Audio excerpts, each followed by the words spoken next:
यज्ञ आरंभ होता है, वो अब आरंभ होने लगा है। ये जो आपका भगवत नाम उच्चारण है ना,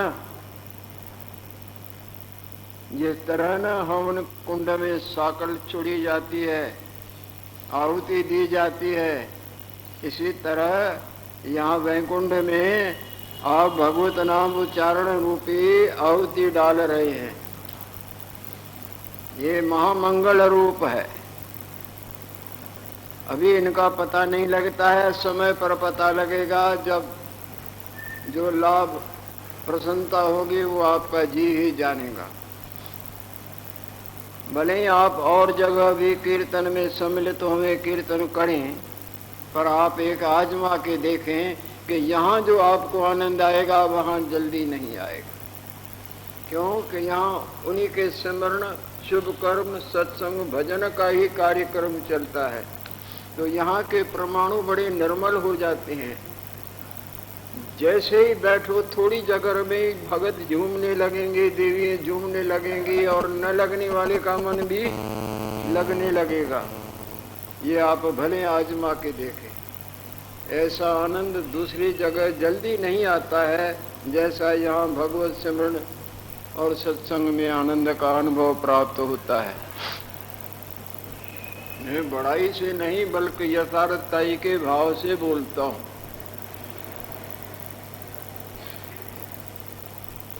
वैसे तो दरसाल की तरह संतों के वचनों के ग्रंथों को थोड़ा थोड़ा उच्चारण करने का विचार था, परंतु किन किन सत्संगियों के विचार और थे।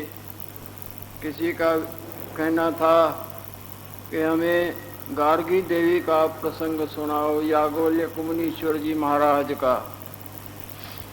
2-3 साल हुए हैं नहीं सुना है। जो महामंगल रूप है, और मेरे को भी इधर का अभ्यास पड़ गया है। आज भी किसी ने बोला वही चलाओ जो दिन को चलाते हो, और ये यथार्थ सत्संग है। बीच बीच में रोचक और भयानक अथवा संसार के इधर उधर की बातें सो भी ज्ञान संपन्न होंगी, आ जाती हैं, परंतु इसके बरोबर सत्संग है नहीं।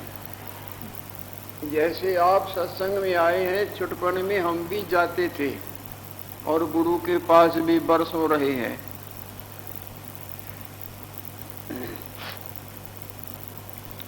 अब उन सत्संगियों की इच्छा के मुताबिक याज्ञवल्क्य भगवान का प्रसंग ले रहे हैं। पूर्व काल में, अब भी कहीं कहीं होगा, परंतु पूर्व काल में गुरुजनों के आश्रम बाहर जंगलों में होते थे, नगर से बाहर, और वहाँ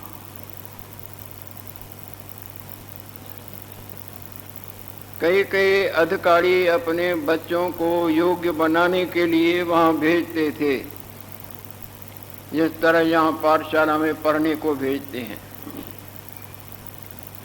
कई तो गुरु जी के सेवा में ही रहते थे, और गुरुजनों की सेवा, आश्रम की सेवा करते करते उनको विद्या का अध्ययन इत्यादि इत्यादि आगे चल के बिल्कुल पूर्ण बना देते थे। जैसे वाल्मीकि जी महाराज का था, इसी तरह संदीपन ऋषि का था। भगवान को भी भेजा ना, जाके वहाँ विद्या अध्ययन कर आओ, इसी तरह से चलता था।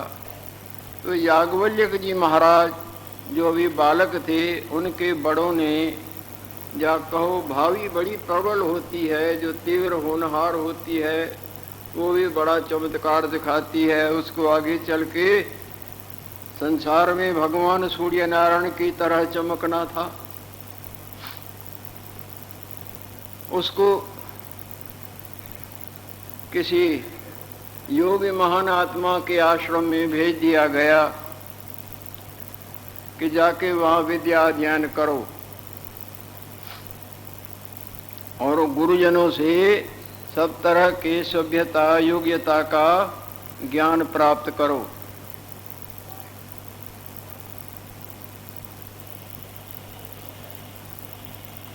वो बालक याज्ञवल्क्य गुरुजी के स्थान पर रहता था जैसे और बालक रहते थे। विद्या का अध्ययन, सेवा आश्रम की इत्यादि इत्यादि चलता था। एक समय की बात है, आश्रम में कोई गऊ पहुंच गई और गऊ लगाए हुए जो बूटे थे फूलों के अथवा और सुंदर सुंदर, उनमें वो मुंह मारने लग गई। कईयों को तो नुकसान भी पहुंचाया और कईयों आगे दौड़ती जा रही है। और गुरुजी ने देखा, गुरुजी को गुस्सा आया कि ये तो आश्रम को खराब कर रही है, बूटे खराब कर रही है, न जाने कहां से। उसने लाठी उठाई और उधर फेंकी। फेंका तो उनको भगाने के लिए, उनकी कोई ये बात मन में नहीं थी कि इनको ऐसी लगे और ये सदा के लिए लेट जाए, परंतु भावी बड़ी प्रबल है। वो जाके लाठी उस गऊ को लगती है और गऊ को लाठी का लगना और गऊ के प्राणों का अंत। कभी कभी भावना भी नहीं होती है और भावना के विपरीत कोई कार्य हो जाता है। उसके भावना तो नहीं थी, परंतु होनहार बड़ी प्रबल है। सदा सतोगुण नहीं रहता है, कभी रजोगुण भी आ जाता है तो कभी तमोगुण भी आता है। बुद्धिमान का काम है जहां तक बने सतोगुण को बढ़ाए और संभाले। सतोगुण ज्ञान देता है और रजोगुण क्रियाओं में जोड़ता है, ये लेना है, ये करना है, वो नहीं ऐसा तस। और तमोगुण जी को जलाता है और कई प्रकार के विकार और विखाद को जन्म देता है। तीनों गुण आप में भी चलते हैं, सब में चलते हैं। ये सारा संसार ही त्रिगुणात्मिक है। कभी तो आपको शांति नजर आएगी, क्या लेना देना है ईश्वर का आराध्य, उस वक्त जानो आपके हृदय में सतोगुण बढ़ रहा है। और जब चंचलता ही भग दौड़, ये लेना और करना दौड़ना, उस वक्त रजोगुण की कृपा हो रही है। और जलन, ईर्षा, वैर विरोध, विकार, उस वक्त समझो आपके हृदय में तमोगुण ने जोड़ पकड़ा है, रजोगुण और सतोगुण दब गया है। तो बुद्धिमान का काम है जहां तक बने सतोगुण को ऊपर रखे। विचार सतोगुण देता है। विचार हृदय का प्रकाश है, जिसको विद्या कहा जाता है, जिसको ज्ञान कहा जाता है। तो ज्ञान हृदय को अंधा नहीं करता। ज्ञान रोशनी, जैसे रोशनी ठोकर नहीं देती, रक्षा करती है ठोकरों से, इसी तरह जहाँ तक बने सतोगुण को बढ़ाना, विचार से काम करना। बड़ी भावी प्रबल जो होनहार है उसको तो न किसी ने टाला है, न टल सकती है, न टलेगी। होनहार बड़ी प्रबल है।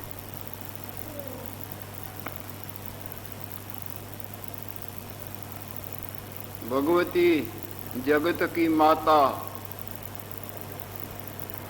जगदम्बे पार्वती माता,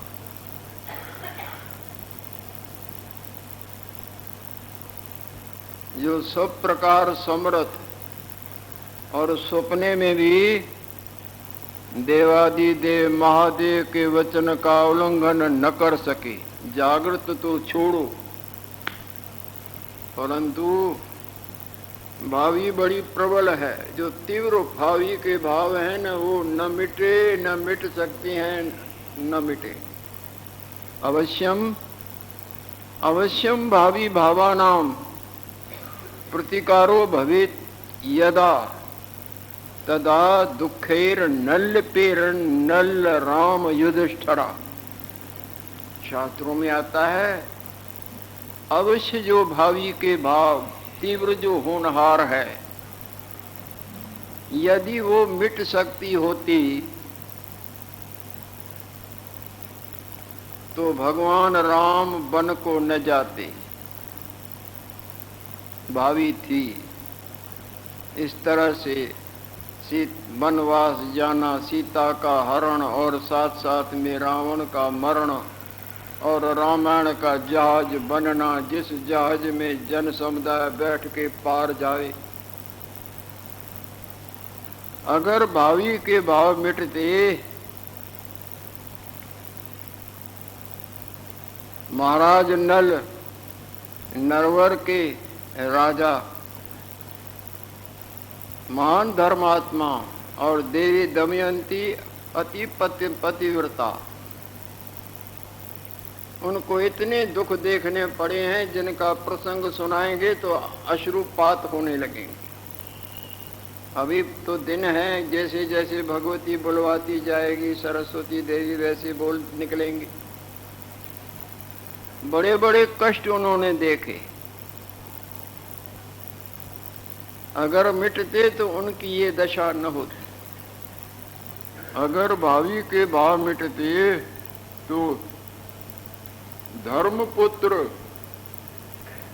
युधिष्ठिर जी महाराज धर्मराज के पुत्र, और जिसका प्रभाव ऐसा कि एक बूंद उसकी जमीन पर गिरे तो जमीन थलथले में आ जाए, जमीन कंब जाए। प्रसंग तो मेरे सामने बहुत आ रहे हैं, परंतु आगे नहीं जाएंगे, बहुत दूर दूर निकलते जाएंगे, फिर पहले वाले रह न जाएं।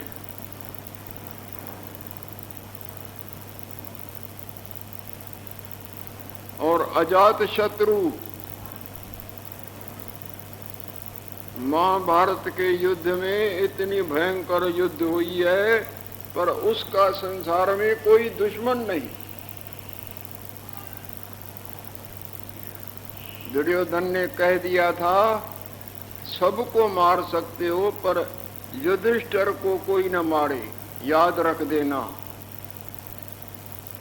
पकड़ लेना, पकड़ के लाना, पर इसको मारना नहीं। ये महान मूर्ति संसार में दुर्लभ दुर्लभ आती। यह जात शत्रु उसका संसार में युधिष्ठिर का कोई शत्रु नहीं था, सब पांडवों को मार सकते थे। भगवान कृष्ण पर भी हाथ उठा युधिष्ठिर पर। और युधिष्ठिर महाराज का प्रभाव तो देखो, जब रथ चलता है तो दोनों पहिए जमीन पर चलते हैं ना।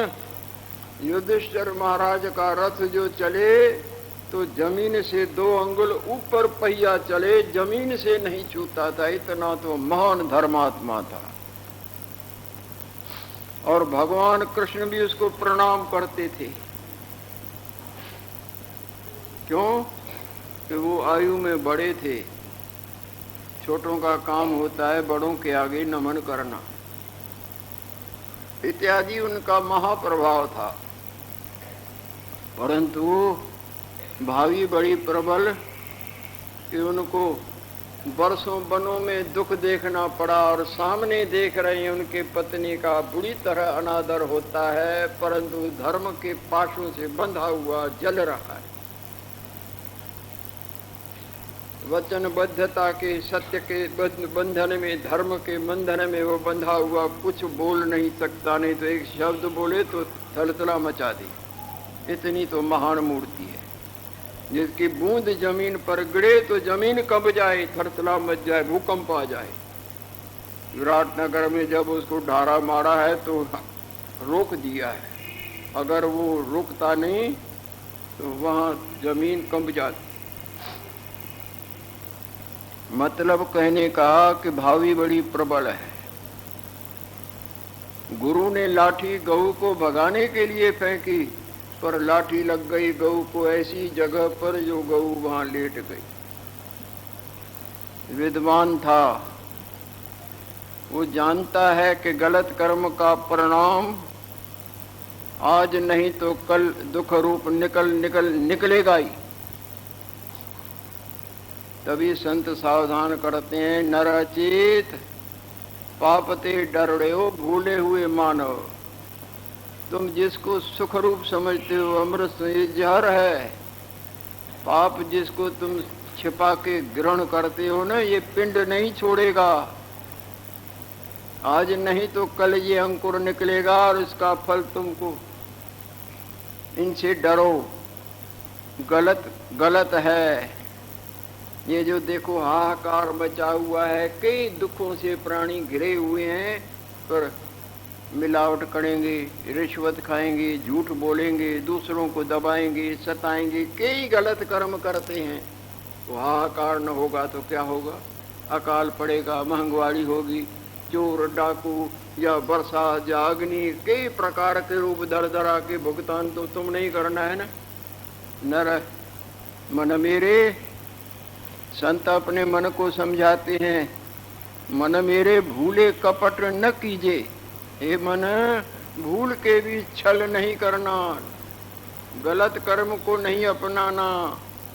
जहर मारेगी, चाहे तेरे को ऊपर से मिठास नजर आता है, पर अंदर इसमें मारने की शक्ति है, मारेगी।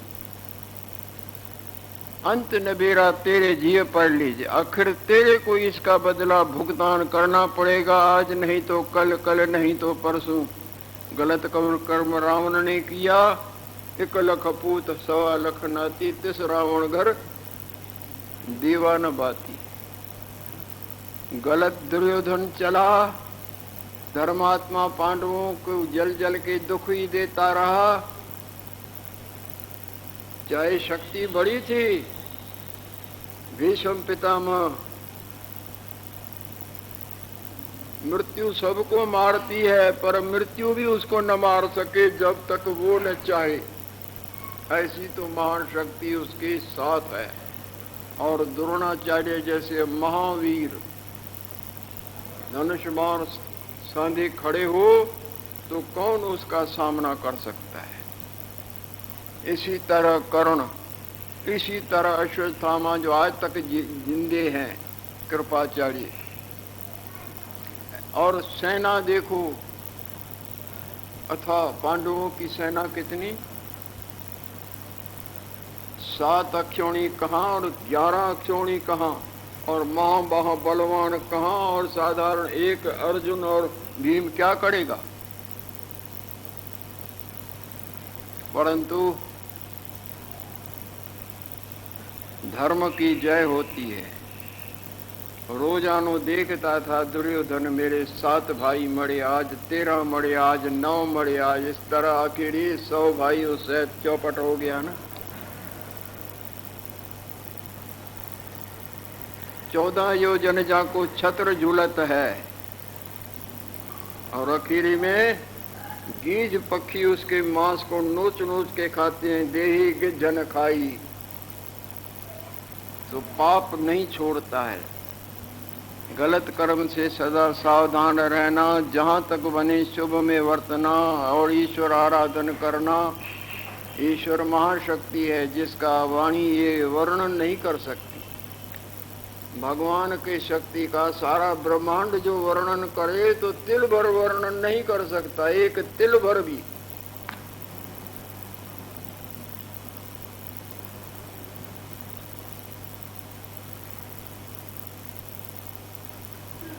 युगों के युग जो ईश्वर के विषय में वर्णन करने लगे तो सब समझो भाई अपने भोले भाले मन का परचावा करते हैं, जैसे बालकों के मन का परचावा करें।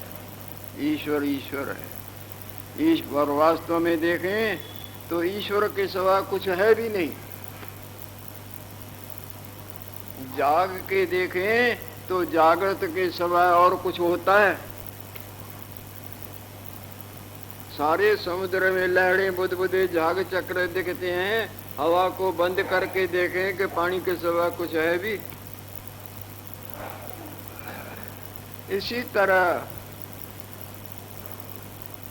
ज्ञान जागृति को प्राप्त करके देखेंगे तो सवाय ब्रह्म के सिवाय, परमात्मा के सिवाय, ईश्वर के न भूतो न भविष्यति, न हुआ है, न है, न होगा।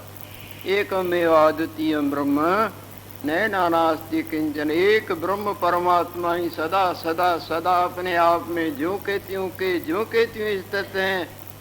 उनमें नानापना भिन्नपना कुछ है ही नहीं।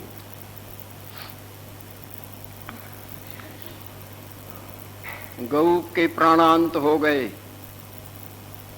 वो गुरु बड़ा दुखी होता है हृदय में कि मैंने ऐसी भावना तो नहीं की थी परंतु गौ माता का शरीर शांत हो गया। मैंने तो इसको सिर्फ भगाने के लिए ही, आखिर वो सब इकट्ठे होते हैं। जब विद्यार्थी बैठे तो उन्होंने पाप से, जैसे कोई घाटा हो जाए तो कोई ऐसा कार्य करें जो घाटा निकल जाए, कोई शुभ कर्म करें जिससे वो पाप दूर हो जाए कि आगे भुगतान न करना पड़े।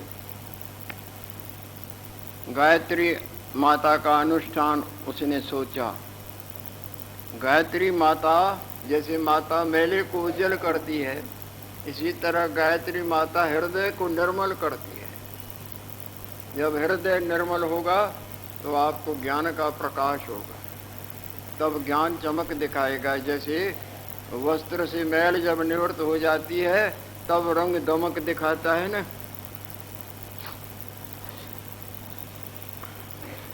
भाई गायत्री का अनुष्ठान करना है। बालकों में, अपने विद्यार्थियों में बोलते हैं, आप वृद्ध हो चुके हैं, बालकों से बोलते हैं, हे पुत्र, अनायास अनिच्छित मेरे से यह अपराध हो गया है। मेरी इच्छा नहीं थी पर हो गया है, अब क्या करें। इसके लिए इतने लाख गायत्री का जाप करना है जैसे ये मेरा दोष दूर हो जाए।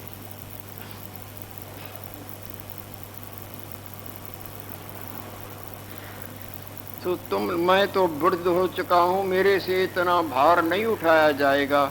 तुम लोगों को विद्या भी देवें और इधर उधर काम भी करना पड़ता है, और साथ साथ में अनुष्ठान मैं भी करूँगा, परंतु कार्य बहुत बड़ा है, तो आप लोग मेरे इस जाप में मदद करो।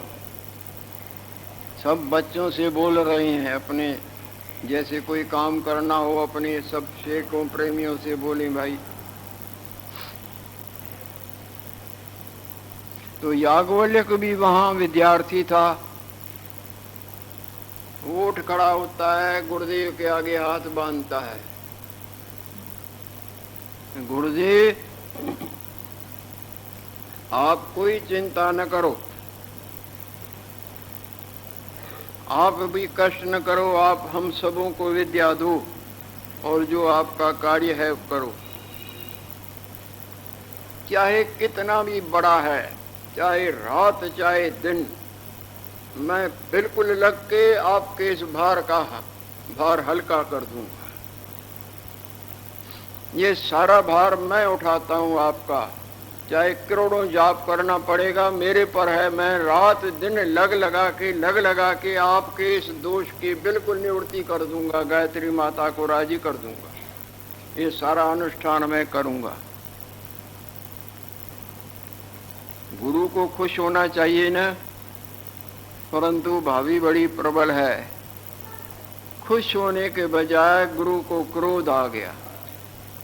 अरे ये बड़ा अभिमानी, ये समझता है कि मैं ही इतना कर सकता हूँ और इन किसी में नजर नहीं डूबती, और मैं सारा कर दूंगा और ऐसे करूंगा। और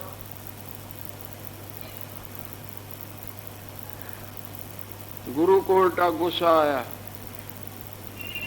प्रसन्न तो नहीं हुए कि बेचारा सारा भार उठाता है, रात जगेगा दिन जगेगा और महीनों के महीने ये काम पूरा करेगा, तो दिनों का काम नहीं।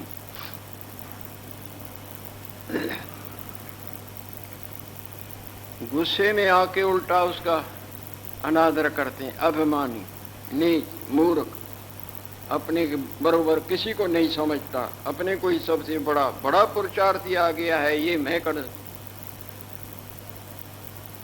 संसार में दुख तो बहुत होते हैं, परंतु यद्यपि हैं जग दारुण दुख नाना, बड़े बड़े दुख संसार में होते हैं, पर सबसे कठिन जाति अपमान।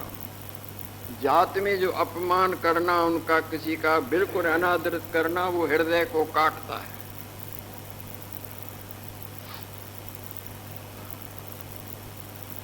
बड़ा अनादर करते हैं और कठोर वचनों से पेश आते हैं, आदर के बजाय अनादर। निकल, निकाल। जो कुछ ज्ञान मैंने तुमको दिया है, जो हमने तुमको विद्या दी है, निकाल निकाल, तू बाहर निकाल। वो साम गया, शाबाश तो शाबाश, उल्टा लाठियों, वाणी की लाठियों से उसको खूब लताड़ा। बाहर की लाठियां देह पर लगती हैं ना, वाणी की लाठियां मन पर लगती हैं। खूब वाणी से की लाठियों से उसको लताड़ा, मारा। वो बेचारा साम गया। बस जो मैंने तुमको ज्ञान दिया है, जो तुमको विद्या दी है, निकाल, यहां निकाल। और गुस्से में आ गए, हाथ जोड़ता है, गुरुदेव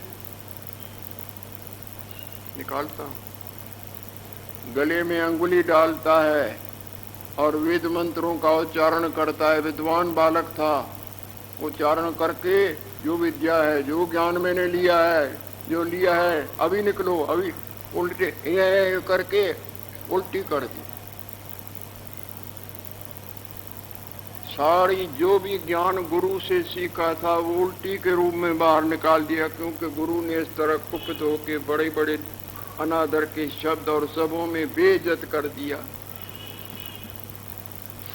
उल्टी कौन चाटे? वो दिखने में उल्टी थी महाविद्या। वो विद्वान बालक था। उल्टी तो तीतर चाटता है ना, एक तीतर कुदरत से आता है, वो सारी उल्टी चाट गया। जैसे ही चाट गया तो तीतर बड़ा तेजस्वी, और जैसे ही उसने वो उच्चारण किया है, गुरु के कान भी ठप हो गए। सब विद्यार्थी और जो भी वहां थे, ये तो वेद भगवान का पाठ कर रहा है, वेदों की वाणी निकल रही है। अब तो गुरु यूं यूं यूं यूं होने लग गया। मेरे को पता नहीं था। आज तक वो जो तीतर ने ज्ञान बोला है ना, हमारे वेदों के 8 उपनिषदियों में वो अपना नंबर रखता है, उसको तैतरीय उपनिषद बोलते हैं। जिसने पढ़ना हो तैतरीय उपनिषद लेके पढ़ सकते हैं। जो याज्ञवल्क्य जी महाराज के बाल्यावस्था का ज्ञान गुरु के अनादर से निकाला और तीतर ने चाटा, वो संसार में ऐसा दिग्विजयी ज्ञान है कि क्या कहा जाए। दुखभंजन ज्ञान तैतरीय उपनिषद कहलाती है। वो वेदों का 8 उपनिषदों में मुख्य उपनिषद, वो भी जैसे 8 हैं वैसे वो भी इसी तरह है। जब गुरु ने देखा, अरे मैंने बड़ी गलती की। क्या किया मैंने? अरे मेरे को पता नहीं था कि इसने तिल का मन बना लिया है। मैंने इतना दिया नहीं, इसने तो कमा के मेहनत करके उल्टा वृद्धि कर दी थी। और इतना बच्चा मेरे से गलती हो गई। हाथ जोड़ता है, गुरुदेव मैं तुमको फिर पढ़ाता हूं। बार बार अनादर करते हैं, जो क्रोध में अनादर करके दुख दिया उसने सब। अब मैं क्या पढ़ूंगा आपके पास?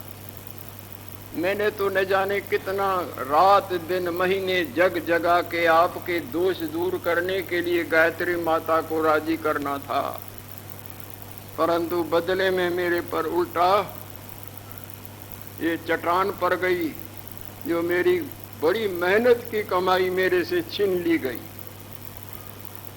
अब आप मेरे को देंगे सो नहीं। अब तो मैं किसी मनुष्य को गुरु बनाऊंगा ही नहीं। अब मैं आपके पास, नमस्कार है आप। गुरु बहुत बोलता है परंतु वो जवाब देके चला जाता है। अब मैं कैसे ज्ञान सीखूं? ज्ञान तो मेरा निकल गया। अब मैं कैसे ये रकम कमाऊं? किसको गुरु बनाऊं? किससे सीखूं? सोच सोच के नजर ऊपर चली गई। भगवान सूर्य नारायण अपने तेज से प्रकाशित हो रहे हैं। अब तो मनुष्य को नहीं, अब तो किसी देवता से ही ये ज्ञान सीखूंगा। मनुष्य से सीखा, बदले में क्या मेरे को मिला। सूर्य नारायण की तरफ दृष्टि जाती है कि मैं अब सूर्य नारायण को गुरु बनाऊंगा और सूर्य नारायण से ज्ञान प्राप्त करूंगा। पर सूर्य नारायण कहाँ और ये कहाँ? संसार में सच्चे हृदय का दृढ़ पुरुषार्थ, सच्चे हृदय का और दृढ़ पुरुषार्थ व्यर्थ नहीं जाता। पुरुषार्थ फलदायक। Industry is never fruitless. सच्चे हृदय की मेहनत और दृढ़ता से हटे नहीं, अवश्य सफलता का प्रसाद पाता है। इन्होंने सूर्य नारायण का जाप करना चालू किया।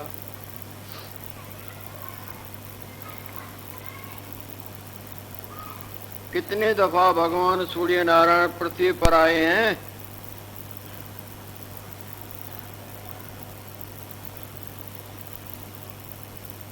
ये देव, अभी थोड़े टाइम की बात सुनाता हूं, नाम तो बताना ठीक नहीं।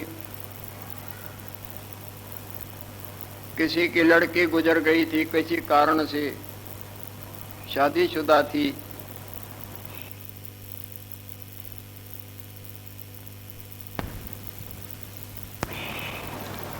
ये हैदराबाद की बात है। उसका बाप सुनाता है जिसने काम किया। मेरे को पता नहीं, मेरे को वहम पड़ता था इनको जहर दी गई है, ऐसे किया ऐसे किया है। उसने गायत्री का जाप आरंभ किया, बहुत किया। सूर्य नारायण से कहते हैं आपने सब देखा है, आपसे कुछ भी छिपा हुआ नहीं है।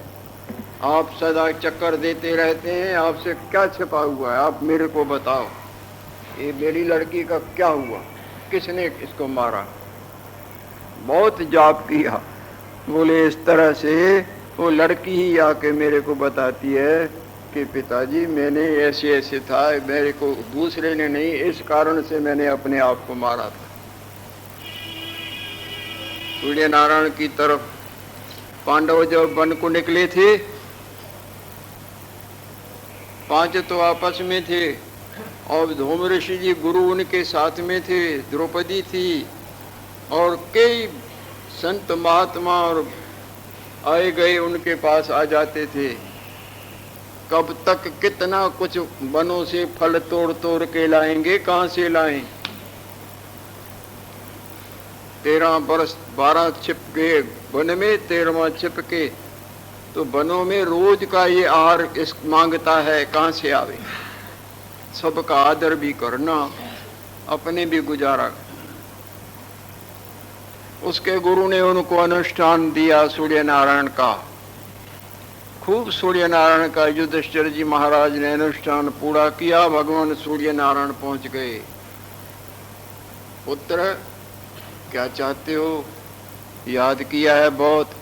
बोले हमारे लिए ये समस्या उठी है, रोज हमारे अतिथि कई संत महात्मा ऋषि महर्षि आते हैं और हम आपस में हैं, गुरुदेव है, पत्नी है, 12 वर्ष काटनी है, कहाँ तक ये आहार का मामला। तब सूर्य नारायण ने उनको एक बर्तन दिया, ये लो, जो चीज कहोगे, जितनी कहोगे ये देगा। एक शर्त है, अगर द्रौपदी ने खा के इसको मांझ के रख दिया तो फिर नहीं, फिर दूसरे दिन। प्रसंग तो बीच में बहुत आते हैं, परंतु उनको छोड़ छोड़ के आगे चला जाता हूँ। इसी तरह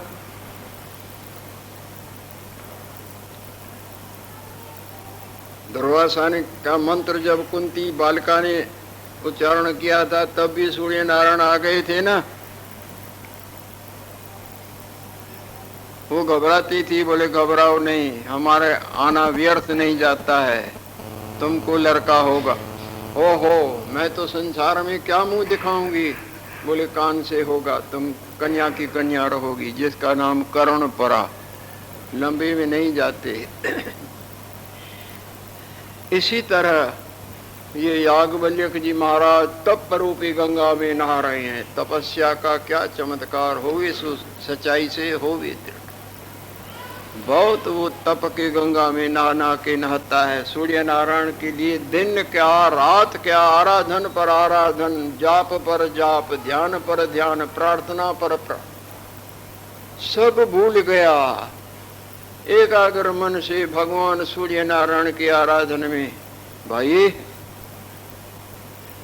जमीन में जो दाना डाला जाता है उसी वक्त ही मिलता है क्या? तपस्या जो की जाती है उसी वक्त ही सौदा बनता है क्या? इसी तरह तपस्या करने दो, फिर उसको क्या लाभ होता है? उधर काल भगवान भी रुकावट डालता है और समझाता है कि भगवत सिमरण के गंगा में नहाओ। हरे राम हरे राम